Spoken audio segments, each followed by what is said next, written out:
And seconded. All those in favour, please say aye. To the contrary, carried. And the Enterprise Risk Update Report in December 2025. Emma, are you back for this one there, with or without Paul? Councillor Short, doubtless to say you wish to move this, and it'll be seconded by my Councillor Fully. A little team forming there on the right. Excellent. Thank you very much. Emma and Satya. Thank you. Please. This is a risk activity update that is presented to the Audit and Risk Committee. It enables them to have the oversight over how we're identifying and managing risks across the council. The key activity that occurred during this period was the refresh of strategic risks. The ELT collectively agreed the risk themes and risk descriptions. I will take the paper as read, and Satya and I are here to answer any questions. Anyone got any questions about this? Councillor Hills, thank you, sir. Thank you. I do have a number, but I'll just focus on just one around the climate change response. So it does say everything is pretty much critical there, not only on not meeting targets, but also the cost of climate change on the council, storms and other things. Do you know how we can incorporate this into advice for action? Or I know that's not technically on role, but I guess how do we action the concerns laid out here into? Sure, I can take that on, Councillor.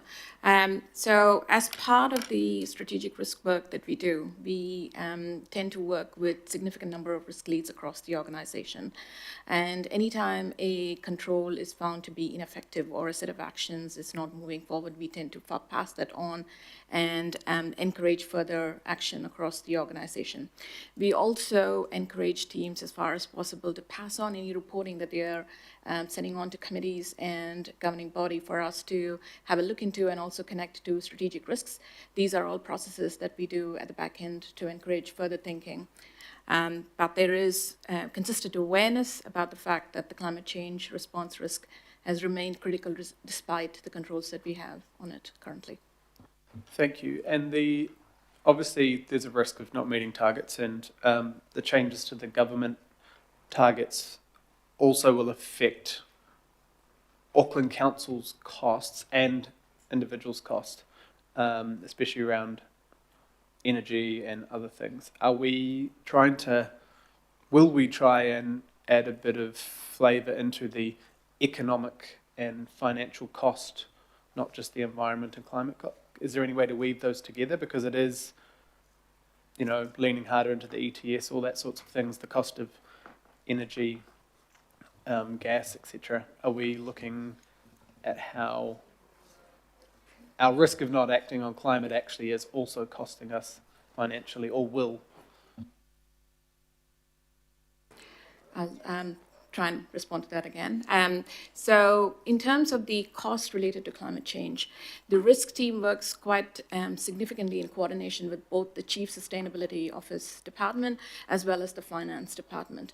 There is currently a process by which we are looking at aggregating the risk environment and reporting that and rolling that into more of the reporting that we do across committees and to the governing body. So that is a process that you will see evolving over the next year. Thank you. I've got no further questions. In that case, is there a discussion? In that case, I'll put the motion. All those in favour, please say aye. Aye. Contrary, carried. Thank you for your work. I'll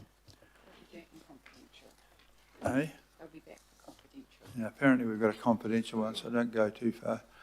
But just at the moment, the next item is a summary of information memorandum circulated to the governing body.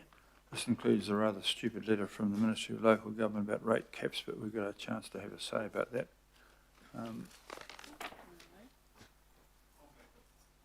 This is pro. Gillen and somebody or other, short. So this is a process, we just select that, but we will be saying something or other about the rates cap stuff, and just put it in the back of your mind. Over Christmas, let it ruin your Christmas. All those in favour, please say aye. Contrary, carried. Now we have to go into exclusion for secret rules, reasons which I'm not allowed to explain to you. Does anyone move us to go into exclusion? Councillor Sayers and Councillor Filipina. All those in favour, please say aye. To the contrary, we're now in secrecy. We'll have a little break, please. 5-minute break. We'll have a 5-minute break while we fiddle with machines here.